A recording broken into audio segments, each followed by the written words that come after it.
Hello there, this is Hoyt, and today we got a preview of what all kinds of guns we're going to be reviewing. Yep, that is gun porn. Plenty of it too.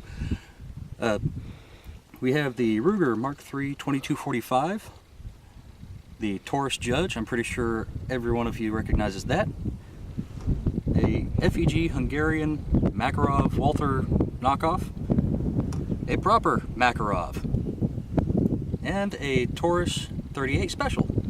This little guy right here is the ROM RG14. This little guy right here is the ROM RG14. Same model of pistol as was used in the attempted assassination on Reagan, and very well reputed as the worst gun ever made. But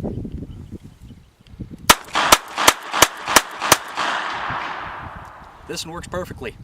Apparently, this is the best RG14 ever made. I don't get it either, but works beautifully.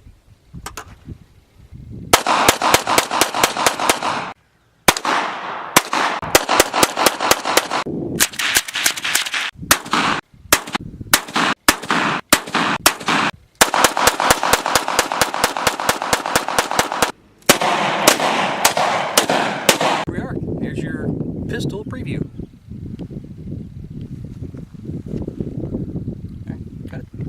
As always, be safe, have fun.